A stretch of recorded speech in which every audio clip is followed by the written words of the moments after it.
నిర్గమకాండము 2వ అధ్యాయము. లేవి వంశస్థుడొకడు వెళ్లి లేవి కుమార్తెను వివాహం చేసుకొనెను.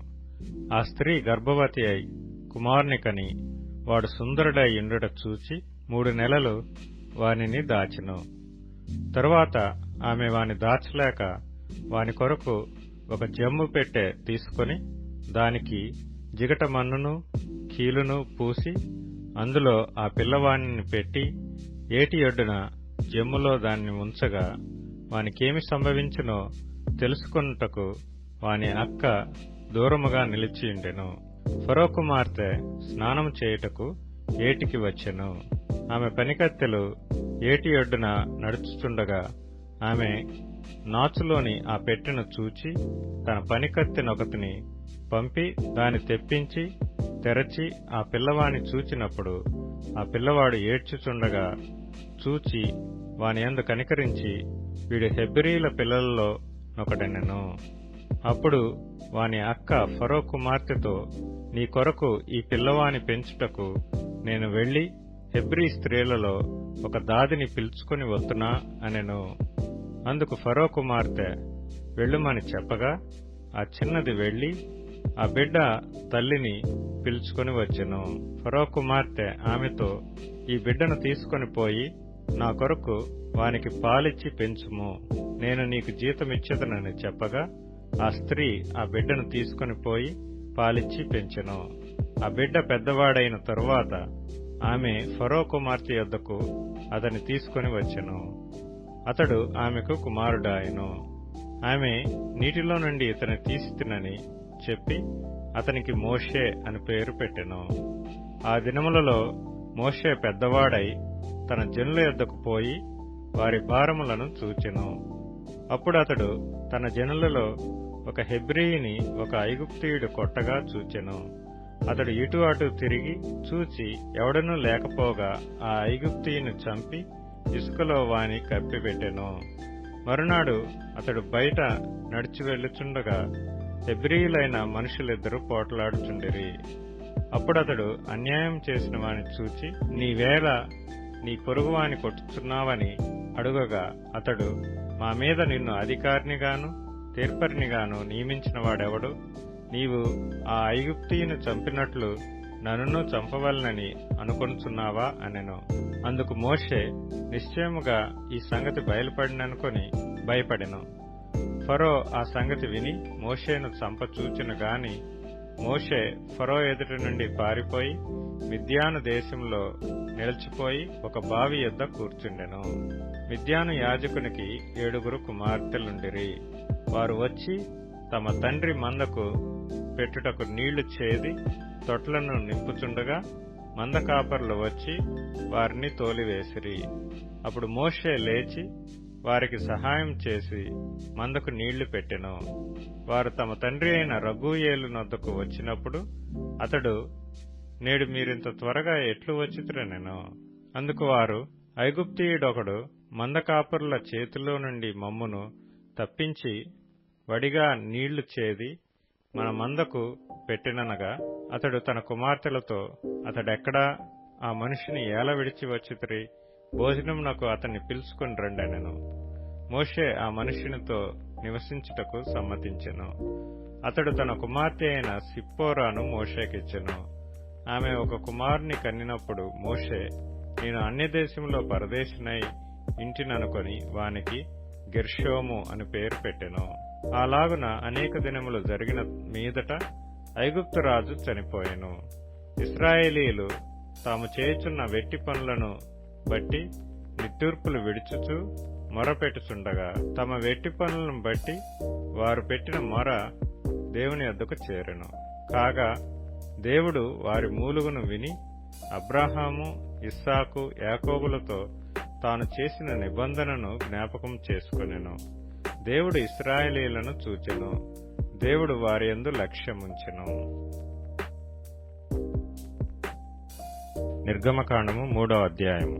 మోషే మిద్యాను యాజకుడైన ఇత్రో అను తన మామ మందను మేపుచు ఆ మందను అరణ్యము అవతలకు తోలుకొని దేవుని పర్వతమైన హోరేబుకు వచ్చెను. ఒక పొద నడిమిని అగ్నిజ్వాలలో యెహోవా దూత అతనికి ప్రత్యక్షమాయెను. అతడు చూచినప్పుడు అగ్ని వలన ఆ పొద మండుచుండెను, కాని పొద కాలిపోలేదు. అప్పుడు మోషే, ఆ పొద ఎలా కాలిపోలేదో నేను ఆ తట్టు వెళ్లి ఈ గొప్ప వింత చూచెదననుకొనెను. దానిని చూచుటకు అతడు ఆ తట్టు వచ్చుట యెహోవా చూచెను. దేవుడు ఆ పొద నడుము నుండి మోషే, మోషే అని అతనిని పిలిచెను. అందుకతడు, చిత్తము ప్రభువా అనెను. అందుకాయన, దగ్గరకు రావద్దు, నీ పాదముల నుండి నీ చెప్పులు విడువుము, నీవు నిలిచియున్న స్థలము పరిశుద్ధ ప్రదేశము అనెను. మరియు ఆయన, నేను నీ తండ్రి దేవుడను, అబ్రాహాము దేవుడను, ఇస్సాకు దేవుడను, యాకోబు దేవుడను అని చెప్పగా మోషే తన ముఖమును కప్పుకొని దేవుని వైపు చూడవెరచెను.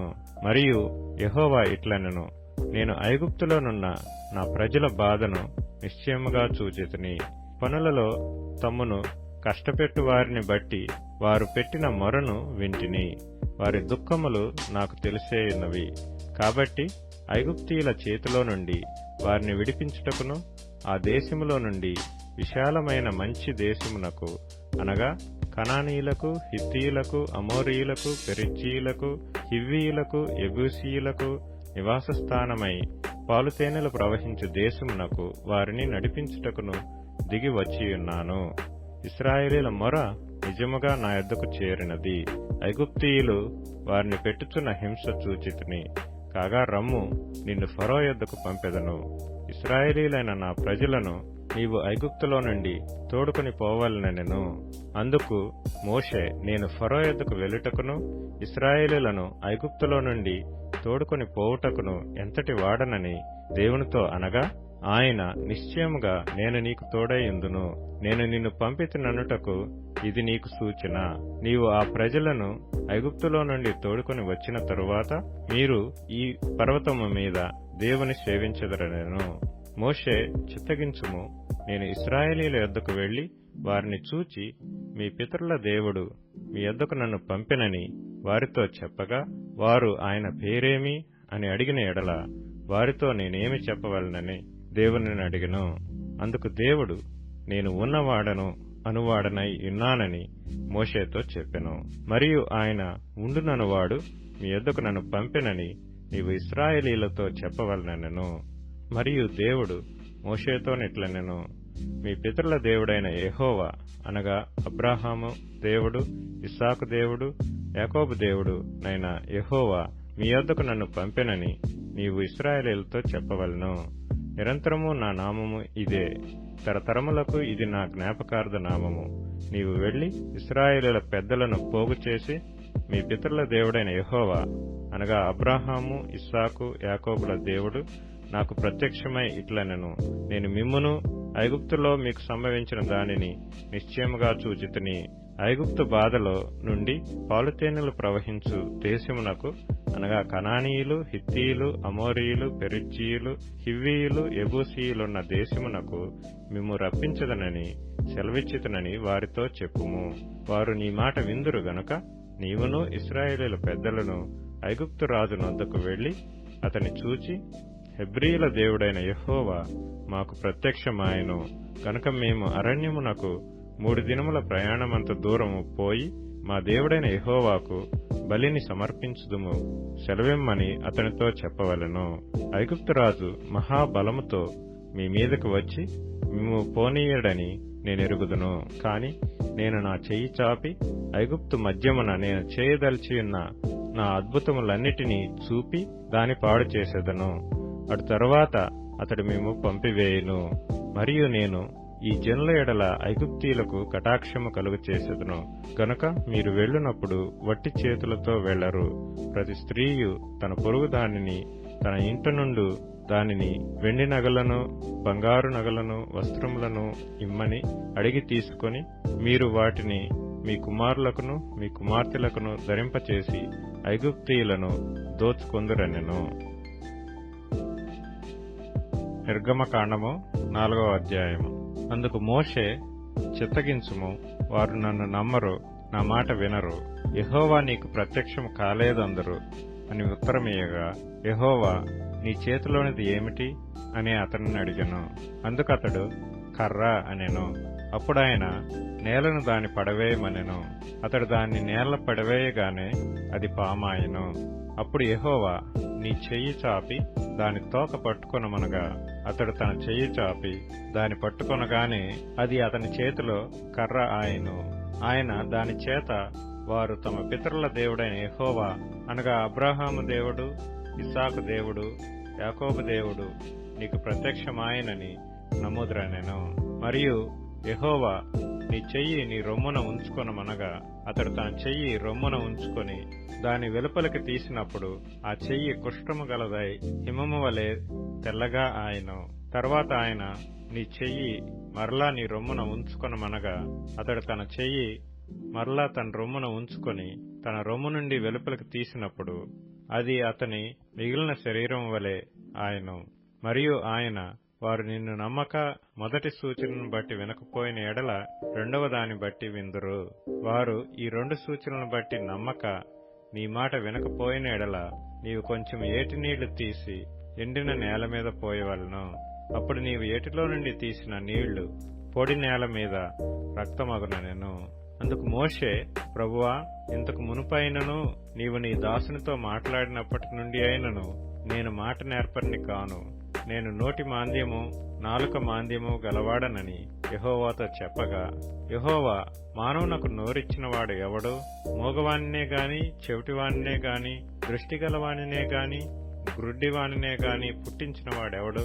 యెహోవానైన నేనే కదా. కాబట్టి వెళ్ళుము, నేను నీ నోటికి తోడైయుండి నీవు ఏమి పలకవలసినది నీకు బోధించదనని అతనితో చెప్పెను. అందుకతడు, అయ్యో ప్రభువా, నీవు పంపతలంచిన వానినే పంపుమనగా ఆయన మోషే మీద కోపపడి, లేవీయుడగు నీ అన్నయైన అహరోను లేడా? అతడు బాగుగా మాట్లాడగలడని నేనెరుగుదును. ఇదిగో, అతడు నిన్ను ఎదుర్కొన వచ్చుచున్నాడు. అతడు నిన్ను చూచి తన హృదయమందు సంతోషించును. నీవు అతనితో మాట్లాడి అతని నోటికి మాటలు అందించవలెను. నేను నీ నోటికి అతని నోటికి తోడైయుండి మీరు చేయవలసిన దానిని మీకు బోధించెదను. అతడే నీకు బదులు జనులతో మాట్లాడును. అతడే నీకు నోరుగా నుండును. నీవు అతనికి దేవుడవుగా ఉందువు. ఈ కర్రను చేత పట్టుకొని దానితో ఆ సూచక క్రియలు చేయవలెనని చెప్పెను. అటు తర్వాత మోషే బయలుదేరి తన మామయ్యైన యిత్రో యొద్దకు తిరిగి వెళ్లి, సెలవైన ఎడల నేను ఐగుప్తులోనున్న నా బంధువుల యొద్దకు మరలా పోయి వారింకా సజీవులై ఉన్నారేమో చూసేదనని అతనితో చెప్పగా, యిత్రో క్షేమముగా వెళ్ళుమని మోషేతో అనెను. అంతట యెహోవా, నీ ప్రాణమును వెతికిన మనుషులందరూ చనిపోయిరి గనుక ఐగుప్తుకు తిరిగి వెళ్ళుమని మిద్యానులో మోషేతో చెప్పగా, మోషే తన భార్యను తన కుమారులను తీసుకొని గాడిద మీద నెక్కించుకొని ఐగుప్తుకు తిరిగి వెళ్ళెను. మోషే దేవుని కర్రను తన చేత పట్టుకొని పోయెను. అప్పుడు యెహోవా మోషేతో ఇట్లనెను, నీవు ఐగుప్తునందు తిరిగి చేరిన తరువాత చేయుటకు నేను నీకిచ్చిన మహత్కార్యములన్నీయు ఫరో ఎదుట చేయవలెను సుమి. అయితే నేను అతని హృదయమును కఠినపరచెదను, అతడు ఈ జనులను పోనీయడు. అప్పుడు నీవు ఫరోతో, ఇశ్రాయేలు నా కుమారుడు, నా జ్యేష్ఠపుత్రుడు, నన్ను సేవించినట్లు నా కుమారుని పోనిమ్మని నీకు ఆజ్ఞాపించుచున్నాను. వాని పంపనొల్లని ఎడల ఇదిగో నేను నీ కుమారుని నీ జ్యేష్ఠపుత్రుని చంపెదనని యెహోవా సెలవిచ్చుచున్నాడని అతనితో చెప్పుమనెను. అతడు పోవు మార్గమున సత్రములో యెహోవా అతనిని ఎదుర్కొని అతని చంప చూడగా, సిప్పోరా వాడిగల రాయి తీసుకొని తన కుమారునికి సున్నతి చేసి అతని పాదముల యొద్ద అది పడవేసి, నిజముగా నీవు నాకు రక్త సంబంధమైన పెనిమిటి వైతువనెను. అంతటా ఆయన అతనిని విడిచెను. అప్పుడు ఆమె, ఈ సున్నతిని బట్టి నీవు నాకు రక్త సంబంధమైన పెనిమిటి వైతివనెను.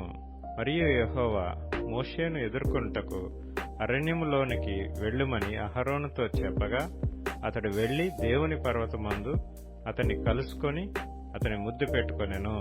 అప్పుడు మోషే తన్ను పంపిన యెహోవా పలుకుమన్న మాటలన్నిటినీ ఆయన చేయనాజ్ఞాపించిన సూచక క్రియలన్నిటినీ అహరోనుకు తెలిపెను. తరువాత మోషే అహరోనులు వెళ్లి ఇశ్రాయేలీయుల పెద్దలనందరినీ పోగు చేసి యెహోవా మోషేతో చెప్పిన మాటలన్నీయు అహరోను వివరించి జనుల ఎదుట ఆ సూచక క్రియలను చేయగా జనులు నమ్మిరి. మరియు యెహోవా ఇశ్రాయేలీయులను చూడవచ్చి తమ బాధను కనిపెట్టినను మాట జనులు విని తలవంచుకొని నమస్కారము చేసిరి. మత్తయి సువార్త 18వ అధ్యాయము. ఆ కాలమున శిష్యులు యేసునొద్దకు వచ్చి పరలోక రాజ్యములో ఎవడు గొప్పవాడని అడుగగా, ఆయన యొక్క చిన్న బిడ్డను తన యొద్దకు పిలిచి వారి మధ్యను నిలవబెట్టి ఇట్లనెను, మీరు మార్పు నొంది బిడ్డల వంటి వారైతేనే గాని పరలోక రాజ్యములో ప్రవేశింపరని మీతో నిశ్చయముగా చెప్పుచున్నాను. కాగా ఈ బిడ్డ వలె తన్ను తాను తగ్గించుకొనువాడెవడో వాడే పరలోక రాజ్యములో గొప్పవాడు. మరియు ఈలాంటి ఒక బిడ్డను నా పేరిట చేర్చుకొనువాడు నన్ను చేర్చుకొనును. నాయందు విశ్వాసముంచు ఈ చిన్నవారిలో ఒకనిని అభ్యంతరపరచువాడెవడో వాడు మెడకు పెద్ద తిరుగటి రాయి కట్టబడిన వాడై మిక్కిలి లోతైన సముద్రములో ముంచివేయబడుట వానికి మేలు. అభ్యంతరము వలన లోకమునకు శ్రమ, అభ్యంతరములు రాక తప్పవు. కాని ఎవని వలన అభ్యంతరము వచ్చునో ఆ మనుష్యునికి శ్రమ. కాగా నీ చెయ్యి అయినను నీ పాదమైనను నిన్ను అభ్యంతరపరిచిన ఎడల దానిని నరికి నీ యొద్ద నుండి పారవేయుము. 2 చేతులను 2 పాదములను కలిగి నిత్యాగ్నిలో పడవేయబడుట కంటే కుంటివాడవుగనో అంగహీనుడవుగనో జీవములో ప్రవేశించుట నీకు మేలు. నీ కన్ను నిన్ను అభ్యంతరపరిచిన ఎడల దాని పెరికి నీ యొద్ద నుండి పారవేయుము. 2 కన్నులు కలిగి అగ్నిగల నరకములో పడవేయబడుట కంటే 1 కన్ను కలిగి జీవములో ప్రవేశించుట నీకు మేలు. ఈ చిన్నవారిలో ఒకనినైనను తృణీకరింపకుండా చూచుకొనుడి. వీరి దూతలు పరలోకమందున్న నా తండ్రి ముఖమును ఎల్లప్పుడూ పరలోకమందు చూచుచుందురని మీతో చెప్పుచున్నాను. మీకేమి తోచును? ఒక మనుషునికి 100 గొర్రెలుండగా వాటిలో ఒకటి తప్పిపోయిన ఎడల 99 కొండల మీద విడిచి వెళ్లి తప్పిపోయిన దానిని వెదకడా?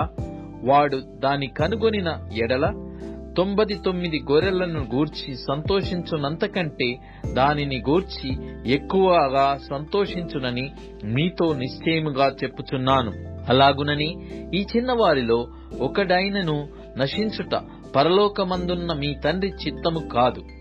మరియు నీ సహోదరుడు నీ ఎడల తప్పిదము చేసిన ఎడల నీవు పోయి నీవును అతడును ఒంటరిగా నున్నప్పుడు అతనిని గద్దించుము. అతడు నీ మాట వినిన ఎడల నీ సహోదరుని సంపాదించుకొంటివి.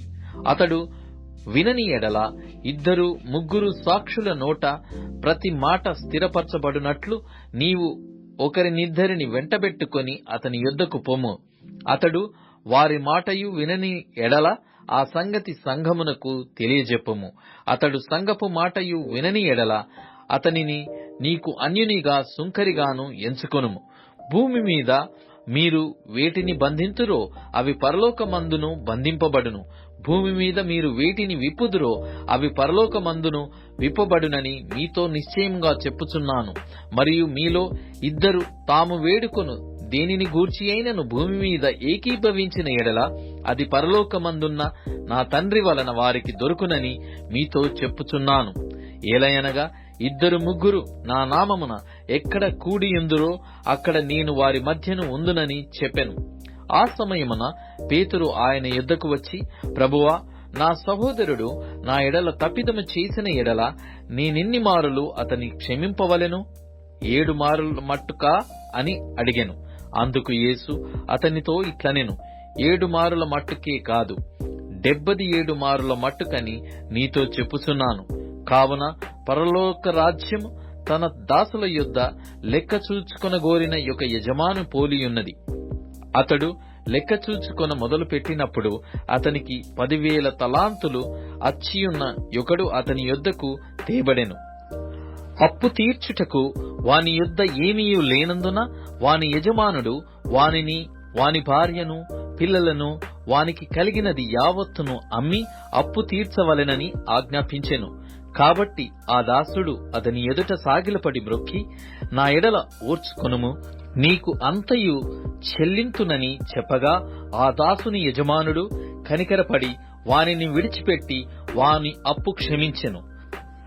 అయితే ఆ దాసుడు బయటకు వెళ్లి తనకు 100 దేనారములు అచ్చియున్న తన తోడి దాసులలో ఒకనిని చూచి వాని గొంతు పట్టుకొని, నీవు అచ్చియున్నది చెల్లింపమనెను. అందుకు వాని తోడి దాసుడు సాగిలపడి, నా ఎడల ఓర్చుకొనుము, నీకు చెల్లించదనని వానిని వేడుకొనెను గాని వాడు ఒప్పుకొనక అచ్చియున్నది చెల్లించు వరకు వాని చెరసాలలో వేయించెను. కాగా వాని తోడి దాసులు జరిగినది చూచి మిక్కిలి దుఃఖపడి వచ్చి జరిగినదంతయు తమ యజమానునికి వివరముగా తెలిపిరి. అప్పుడు వాని యజమానుడు వానిని పిలిపించి, చెడ్డదాసుడా, నీవు నన్ను వేడుకొంటివి గనుక నీ అప్పంతయు క్షమించితిని. నేను నిన్ను కరుణించిన ప్రకారము నీవును నీ తోడి దాసుని కరుణింపవలసియుండెను కదా అని వానితో చెప్పెను. అందుచేత వాని యజమానుడు కోపపడి తనకు అచ్చియున్నదంతయు చెల్లించు వరకు బాధపరచు వారికి వాని నప్పగించెను. మీలో ప్రతివాడును తన సహోదరుని హృదయపూర్వకముగా క్షమింపని ఎడల నా పరలోకపు తండ్రియు ఆ ప్రకారమే మీ ఎడల చేయుననెను.